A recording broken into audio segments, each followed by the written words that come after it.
मित्रांनो, निकित मराठी कथा या चॅनलवर तुमचे स्वागत आहे. तुझ्यासोबत भाग 33. आता पुढे. गिरिजा आणि अभय हॉटेलमध्ये डिनरसाठी पोहोचले. इतक्यात तिथे एक ड्रिंक सर्व करणारा आला. गिरिजाला ते ज्यूस सारखं वाटले आणि तिला तहानही लागली होती, म्हणून तिने ते उचलले. ते नको पिऊ, मी दुसरा आणून देतो, असे म्हणत अभय तिच्याकडून ते घेऊ लागला. तुला काय प्रॉब्लेम आहे? मी काहीही करेन, मला फुकटचे सल्ले देत जाऊ नकोस, असे म्हणत तिने ते प्याले आणि तिथून निघून गेली.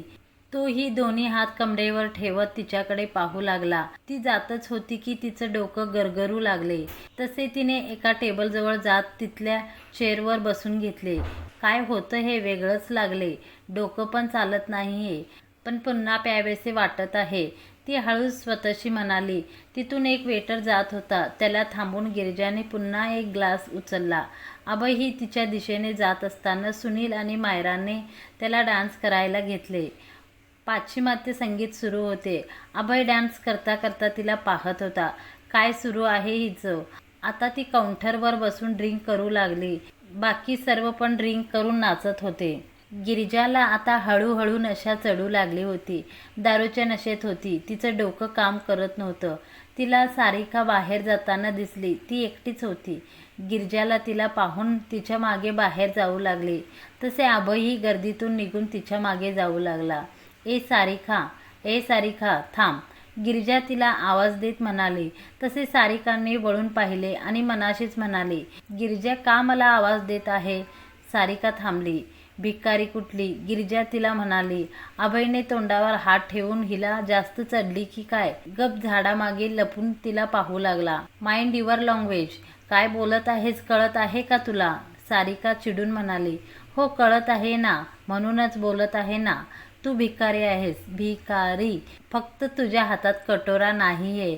हा हा हा, असे म्हणत गिरिजा टाळी वाजून हसू लागली. अभय हसला. तुझी इतकी हिंमत? ड्रिंक करून आली आहेस का? काय बडबडत आहेस? सारिका म्हणाली. हो का, केली आहे मी ड्रिंक. तुझ्या बापाच्या पैशाने नाही केली, माझ्या कष्टाच्या कमाईने केली आहे.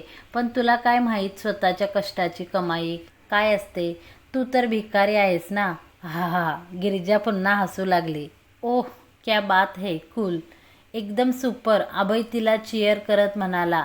सारिका काही बोलणार तीच गिरिजा त्याच्याजवळ येत त्याचा हातात हात घेऊन म्हणाली. हा माझा बॉयफ्रेंड आहे. हँडसम आहे ना? नीट बघ जरा. इतकं हँडसम आणि स्मार्ट मुलगा पाहिला आहेस का तू कधी? कशी बघशील, तुझी चॉईसच एकदम भिकारी आहे. भिकारी? गिरिजा म्हणाली. तसे अभय तिला शांत करत म्हणाला. हळू बोल गिरिजा, दुसऱ्या कुठल्या भिकाऱ्याने ऐकले तर त्याला वाईट वाटेल. हिच्याशी कंपॅरिझन केल्यामुळे. अभय सारिकाला ठुमणा मारत म्हणाला. तू जास्त स्मार्ट बनू नकोस. आणि ही बेवडी कुठली? सारिका म्हणाली. कोण बेवडी? तुझं अख्खं खानदान बेवडं, असे गिरिजाने तिच्या डोक्यात टपली मारली. तोल सावरता आला नाही आणि ती एका बाजूला पडली. पण गिरिजा तिचे केस पकडून तिला गोल गोल फिरवत होती. अभयने येत तिचे हात पकडून सारिकाला सोडवले. हे यू ब्लेडी इडियट, तिने ड्रिंक केली आहे. तू तर नॉर्मल दिसत आहेस. मग घेऊन जा ना तिला इथून, नाही तर मी पोलीस कंप्लेंट करेन, सारिका रागाने म्हणाली. पोलीसची धमकी कुणाला देतेस? हिने एक कॉल केला तर ना तू आणि तुझा बॉयफ्रेंड दोघेही जेलमध्ये असाल. अभय गिरिजाला तिच्यापासून दूर करत म्हणाला. त्याला इडियट म्हणायची तुझी हिंमत झाली कशी? तू इडियट, तुझं अख्खं खानदान इडियट. गिरिजा पुन्हा हात फिरवून तिला मारू लागली. गिरिजा राहू दे बस. अभयने तिला घट्ट पकडून ठेवलं होतं तरी तीही हात फिरवून तिला मारतच होती. ती उठून तिथून पळून गेली. अभयने गिरिजाला कसेबसे पकडून ठेवले. तिने ड्रिंक केलं आहे हे त्याला चांगलेच माहीत होते. तू का आलायस तिला वाचवायला? ती पण आवडली का तुला? गिरिजा चिडून म्हणाली. मला का ती आवडेल? तो म्हणाला. का सगळ्या मुली तर आवडतात? ती म्हणाली. मला फक्त तूच आवडतेस. तो म्हणाला. खोटरडा आहेस तू. मायरा, गीता, सलोनी, निमिष सर्व मुलींसोबत फ्लार्ट करत असतोस. धोकेबाज. गिरिजा रागाने म्हणाली. चल निघ. आता माझ्यावर का भटकत आहेस? मी इथे तुझी मदत करायला आलो होतो. ज्याचं करावं भलं तो म्हणतो धोकेबाज. अभय कमरेवर दोन्ही हात ठेवत म्हणाला. तू माझ्या मदतीसाठी आला होतास का सारिकाच्या? तू मध्ये आलास म्हणून, नाही तर मी आज तिचा खून करायचाच होता, गिरिजा अडखळत बोलली. आधी शुद्धीत तर ये, मग खून कर, तो तिच्या खांद्याला थोपटत म्हणाला. का, मला काय झाले, मी ठीक आहे, ती कॉन्फिडन्सनं म्हणाली. मी तुला तुझ्या रूमवर सोडतो, आता झोप शांत, अभय म्हणाला. मला तुझ्या रूमवर घेऊन चल ना, मला तुला सोडून कुठेच जायचं नाही, ती त्याच्याकडे पाहून म्हणाली. तो इकडे तिकडे पाहू लागला. किसीने सुना तो नाही, आता काय झाले मध्येच, मला डेटवर घेऊन चल ना, आता मी एकदम फ्री आहे, मला तुझ्यासोबत डेटवर जायचं आहे, डेटवर घेऊन चल ना, ती म्हणाली. तसे तो एकदम तिच्या चेहऱ्याकडे निरखून पाहू लागला. ती क्यूट चेहरा करून त्याला स्माईल देत म्हणाली. गिरिजा, आता तुला नशा चढली आहे, त्यामुळे तुला आराम करावा लागेल, आपण उद्या सकाळी डेटवर जाऊ, तो म्हणाला. तसे ती पुन्हा हसू लागली.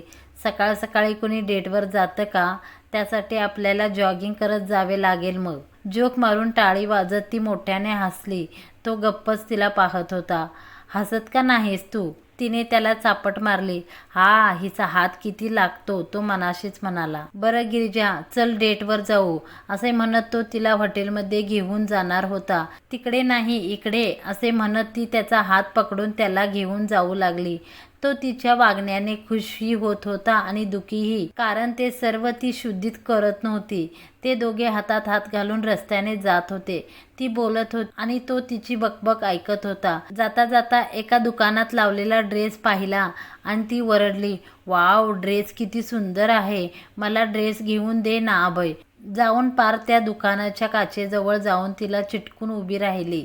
अभयने तो ड्रेस पाहिला. हाफ शोल्डर व्हाईट कुर्त्यासारखा पण शॉर्ट ड्रेस होता आणि एकंदरीत खूप लुक छान होता. पण प्रश्न एक होता की गिरिजा हे असे ड्रेस घालत नाही. अगं पण गिरिजा, तू असे कपडे नाही घालत, तो खालून थोडा शॉर्ट आहे. नाही, मला हाच ड्रेस हवा आहे. गिरिजा आत दुकानात शिरली. तो पण तिच्या मागे गेला. तिचा हट्ट पाहून त्याने तो ड्रेस तिचं मन राखण्यासाठी घेतला. मग तो पेमेंट करत असताना ती चेंजिंग रूम मध्ये गेली. त्याने ऑनलाईन बिल पे केलं होतं. नेटवर्क प्रॉब्लेममुळे त्याला थोडा वेळ लागला. गिरिजा, तो तिला सर्वत्र पाहू लागला. आता कुठे गेली ही, तो इकडे तिकडे पाहत असताना ती त्याला येताना दिसली. गिरिजा, ती त्या ड्रेसमध्ये एकदम सुंदर आणि आकर्षक दिसत होती. तिची हाईट कमी होती म्हणून तिला तो गुडघ्यापर्यंत आला होता, त्यामुळे ती अजून गोड वाटत होती. त्याची नजर तिच्यावरून हटत नव्हती. कसं वाटतोय, तिने डोळे चिमकवत विचारले. त्याने हाताने असे करून दाखवले. बोलायला शब्द नव्हते आणि त्याला बोलायला तिने एवढी संधी दिली नाही. ती लगेच पुन्हा त्याला समुद्रकिनारी घेऊन गेली. ते दोघे हॉटेलच्या मागे असलेल्या बीचवर होते. तिथे त्या वेळेत ही पुष्कळ गर्दी होती. काहींनी टेंट लावून त्यावर लाइटिंग केली होती. खूप सारे कपल तिथे होते. पण त्या गर्दीपासून दूर ते दोघंच काही ठिकाणी बसले होते. किती छान वाटत आहे ना, एकदम रोमॅन्टिक, अगदी मूवीमध्ये दाखवतात तसे. ती डोळे मिटून समुद्रावरून येणाऱ्या गार हव्याचा अनुभव घेत होती. आज त्याच्यासोबत दुसरीच कुणीतरी गिरिजा बसली होती. तिने डोळे उघडले आणि इकडे तिकडे पाहू लागली. मग अभयकडे पाहत ती म्हणाली, तू तू तुझ्यामुळे होत आहे हे सर्व. ती त्याच्या गालावर तिचं बोट प्रेस करत म्हणाली. गिरिजा, गालावर ऑलरेडी डिंपल आहे माझ्या, अजून प्रेस केलंस तर बोट आत जाईल. तो तिचं बोट काढत समोर पाहत म्हणाला. माहीत आहे मला, तुझ्या गालावर डिंपल आहे, मानेवर एक तीळ आहे आणि डाव्या खांद्यावर एक टॅटू आहे आणि कमरेवर कसला तरी चाकू मारल्यासारखा वन आहे. सगळं माहीत आहे. हे ऐकून समोर पाहत असलेला अभय एकदम मान वळून तिच्याकडे पाहू लागला. हे सगळं तू कधी ऑब्झर्व केलंस? तो सदमा लागल्यासारखा तिच्याकडे एकटक पाहत होता. मी नेहमीच तुला ऑब्झर्व करत असते.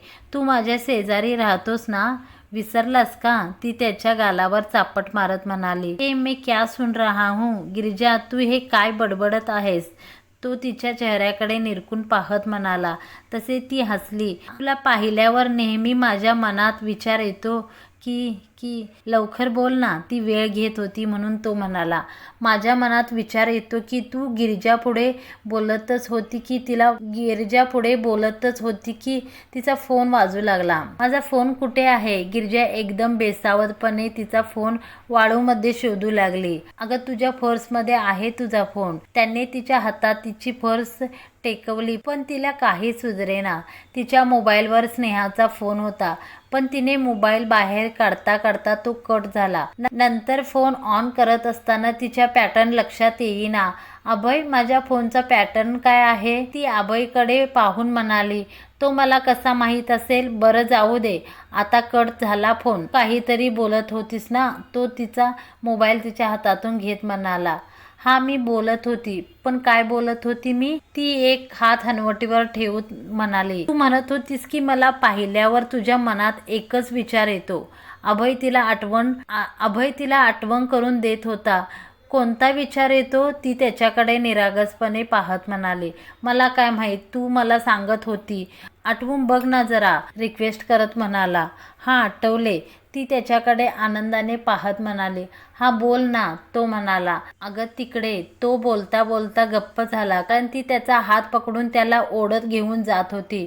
तो पुन्हा काहीही न बोलता फक्त तिच्या सोबत जाऊ लागला. तो इकडे तिकडे पाहत तिच्याकडे पाहत म्हणाला, पण ती ऑलमोस्ट त्या गर्दीत दिसेनाशी झाली.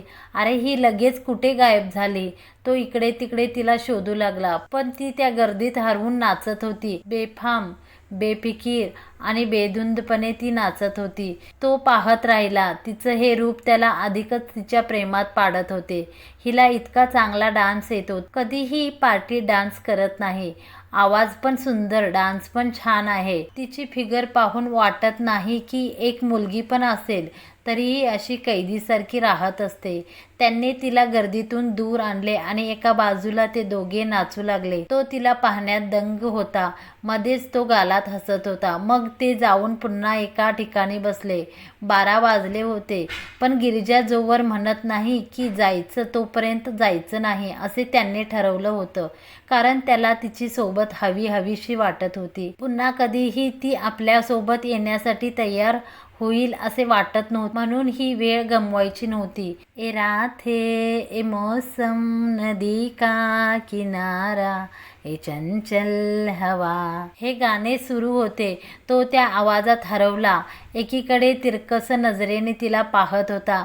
मनात अनेक विचार येत होते. खूप काही बोलावेसे वाटत होते, पण माहीत होतं की ती शुद्धीत नाहीये. ती सरकून जवळ आली तसे तो थोडा दूर सरकला. ती पुन्हा सरकून जवळ आली तसे पुन्हा तो दूर सरकला. काय प्रॉब्लेम आहे तुला? ती चिडून म्हणाली, मला काय प्रॉब्लेम आहे? तू प्रॉब्लेममध्ये नाही यावी हाच माझा प्रयत्न सुरू आहे. तो म्हणाला, मग माझ्याजवळ बस ना, मला थंडी लागतीये. ती हात एकमेकांवर घासत म्हणाली, हे कपडे मी घालायला सांगितले होते का? तो तिचा ड्रेस नीट करत म्हणाला, कारण तो खांद्यावरून गळत होता. मग त्याने त्याचं जॅकेट काढून तिच्या पायावर ठेवले. ठीक आहे ना आता? तो म्हणाला. ती लाडात येऊन म्हणाली, नाही, आणि तिने त्याला अजून जवळ येण्याची इशारा केला. ऑलरेडी आपण खूप जवळ बसलो आहोत. आता काय मांडीवर बसणार आहेस का माझ्या? तो घाबरून म्हणाला, नाही, पण तू एकदम गरम गरम लागत आहेस. ती त्याला दोन्ही हातांनी पकडून म्हणाली, कारण मी हॉट आहे म्हणून. आता हे पण तुला माहीतच असेल हो ना? तो तिच्या डोळ्यात पाहून म्हणाला. तिचे चॉकलेटी डोळे ती त्याच्या डोळ्यात हरवली होती आणि तो तिच्या डोळ्यात स्वतःला पाहत होता. ही रात्र कधीच सरू नये असे त्याला वाटत होते. तिच्यासाठी तो मृगजळ होता, जो तिला आता जवळ दिसत होता, अगदी जवळ. तिने तिचे हात त्याच्या मानेजवळ घेतले. त्याला तिचा अद्भुत स्पर्श वेड लावत होता आणि ती त्याच्या मादक स्पर्शाने मोहित झाली होती. त्या एका क्षणात तिने जवळ येत त्याच्या ओठांवर ओठ टेकवले. मग दोघेही त्या क्षणात हरवून गेले होते. तिचे हात त्याच्या केसांमधून फिरू लागले. ओठांवर ओठ सजले होते. पण अचानक त्याच्या लक्षात आले की ती नशेत आहे आणि हे सर्व तिने जाणून बुजून केलेलं नाहीये. पण मी का तिला अडवले नाही? तो पटकन सावध झाला आणि तिचे हात गळ्यातून काढत त्याने तिला दूर केलं. ती न समजून त्याच्याकडे पाहत होती. त्याने तिच्या ओठांवर पाहिले, मग तिच्या चेहऱ्याकडे, आणि मग तो एकदम उठून उभा राहत एक हात केसांमधून मागे घेत दूर पाहू लागला. काय झाले? ती त्याच्याकडे पाहत म्हणाली. तो उठून उभा राहिला म्हणून ती पण उभी राहिली, पण तिचा तोल जाऊन ती पडणार ते अभयने पकडले. तिचे हात त्याच्या खांद्यावर विसावले आणि ओठ त्याच्या गालावर. गिरिजा, तू हे असे नको करूस. त्याला तिच्या जवळ येण्याची आता भीती वाटत होती. त्याने तिच्या दंडाला पकडून तिला सरळ उभे केले. पण झाले काय? तुला मी आवडते ना, मग आणि हेच सर्व तुला हवं होतं ना माझ्याकडून, ती त्याच्याकडे पाहत म्हणाली. अभय तिच्या बोलण्याने दुखावला, पण तो हतबल होता. रागावणार तरी कसा? ती शुद्धीतच नव्हती. काही बोलून उपयोग होणार नव्हता. गिरिजा, मला माहिती आहे माझे इम्प्रेशन सुरुवातीपासून तुझ्यावर वाईटच पडले आहे, त्यामुळे तू असा विचार करत आहेस. पण खरंच तू जसं मला समजते तसं नाहीये. तो फक्त एवढेच म्हणाला. जेव्हा तू माझ्याकडे प्रेमाच्या नजरेने पाहतेस तसा वेगळा दिलासा मिळत होता. यापूर्वी कधीच असा अनुभव मिळाला नव्हता. पण जेव्हा हे सर्व क्षणिक आहे याची जाणीव होते तेव्हा त्रास होतो. मला खूप त्रास होतो. नाही सहन करू शकत मी हा त्रास. तुझ्यात आणि माझ्यात कुठलेच नाते नाहीये, तरीही मला नेहमी तुला गमावण्याची भीती का होत आहे हे असे, ती भरल्या स्वरात म्हणाली. मग गुडघ्यावर खाली बसून तिच्या डोळ्यातून ओघळणारे अश्रू पुसू लागली. आता त्याला तिच्या मनात काय सुरू आहे हे कळत होते. तिला पुन्हा हर्ट होण्याची भीती वाटत आहे हे त्याला जाणवले. गिरिजा, मी आता कसं समजावं तुला? रडू नकोस ना प्लीज. आता एवढ्यात किती छान वेळ घालवला आपण दोघांनी इथे. मूड का खराब करून घेतेस? तो तिच्या पुढे बसत तिला शांत करत म्हणाला. जर तुला आयुष्यभर माझी साथ द्यायची नाही मग का माझ्या मागे लागला आहेस? निघून जा ना आत्ताच, ती त्याचा हात चिटकारत म्हणाली. त्यावर तोही निशब्द झाला. काय बोलावे त्याला कळेना. गिरिजा कुठल्या मनस्थितीहून निघाली आहे, त्यामुळे ती आता काय विचार करत असेल याचा थोडाफार अंदाज त्याला होता. गिरिजा, सावर स्वतःला. तुला आता आरामाची गरज आहे. चल आपण रूमवर जाऊ. तो पुन्हा तिला शांत करत म्हणाला. आरामाची नाही, मला तुझी गरज आहे. गिरिजा, सावर स्वतःला. तुला आता आरामाची गरज आहे. चल आपण रूमवर जाऊ. तो पुन्हा तिला शांत करत म्हणाला. आरामाची नाही, मला तुझी गरज आहे. नको ना मला सोडून जाऊस, असे म्हणत तिने त्याला घट्ट मिठी मारली. तुला नाही गमवायचं मला. तू फक्त माझा असावा असे मला वाटतं. मला कधी सोडून जाऊ नकोस, ती रडत रडत बोलत होती. गिरिजा, मी तुझाच आहे. तो तिचा चेहरा ओंजळीत घेऊन म्हणाला. मग दूर का पळत आहेस असा? का नाही जवळ येऊ दे तू मला तुझ्या? ती तिचा अंगठा त्याच्या ओठांवर फिरवत म्हणाली. कारण आता ही वेळ योग्य नाही. मला तुझ्याशी खूप काही बोलायचं आहे गिरिजा, पण आत्ता नाही. आता रात्र झाली आहे. आपण हे सर्व उद्या बोलू, चालेल ना? तो दूर होत म्हणाला. मग ठीक आहे, मला नाही जायचं कुठे. मी इथे झोपणार आणि इथेच राहणार. तू जा इथून. त्याने जाऊन तिच्या दंडाला पकडले. गिरिजा अगं चल ना. का हट्ट करत आहेस? मी तुला इथे एकटीला सोडून कसा जाऊ शकतो सांग बरं? चल बघू. तो शक्य तितके शांतपणे म्हणाला. तिला समजावून सांगत होता. तिची काळजी वाटते ना, किती काळजी वाटते ना तुला माझी स्वीट. पण हे सगळं नाटक आहे ना, सोड माझा हात. ती एकदम अल्लड बालिश मुलीप्रमाणे वागत होती. एवढी समजदार आणि शांत राहणारी हीच का ती? त्याला तिचे क्यूट एक्सप्रेशन पाहून हसावे की रडावे कळत नव्हते. गिरिजा, मी हात जोडतो, प्लीज चल माझ्यासोबत. अशी रागावू नकोस, तो तिच्या पुढे उभं राहून म्हणाला. तसे ती गालात हसली आणि अनावश्यक लाजू लागली. पण मी तुला असे नाही माफ करणार. त्यासाठी तुला मला काहीतरी द्यावे लागेल, ती त्याच्याकडे पाहत म्हणाले. तसे त्याच्या पुन्हा छातीत जोरात धडधडू लागले. आज मला अटॅक येणार बहुतेक. ही गिरिजा आता नक्की काय बोलणार आहे देव जाणे. काय हवं आहे तुला? तो म्हणाला. बस इथे, जास्त उंच आहेस, थोडा खाली वाकून बस, असे म्हणत तिने त्याला शेजारी बसवले. डोळे बंद कर आणि अजिबात इथून जायचं नाही, असे म्हणत तिने ओठांचा चुंबा केला आणि ती त्याच्या जवळ जवळ जाऊ लागली. त्याला आता हसू येत होतं, पण तो गप्प राहण्याचा प्रयत्न करत होता. हाताने डोळे मिटून घेतले. आता काय होईल ते होईल, असे विचार करत असताना समोरून काहीच हालचाल जाणवली नाही, म्हणून त्याने डोळे उघडून पाहिले तर ती खाली पडली होती. गिरिजा ए ती नशेत बेशुद्ध झाली होती. त्याने तिला उचलले आणि तिला घेऊन हॉटेलवर गेला. मित्रांनो, आजचा भाग तुम्हाला कसा वाटला कमेंट करून जरूर कळवा आणि आमच्या ह्या व्हिडिओला जरूर एक लाईक करून घ्या. चॅनलवर तुम्ही पहिल्यांदा असाल तर आमच्या चॅनलला सबस्क्राईब करून समोरचे बेल आयकॉन प्रेस करून ऑलवर सिलेक्ट करा, म्हणजे असेच नवनवीन तुम्ही कथा मालिका पाहू शकता. धन्यवाद मंडळी.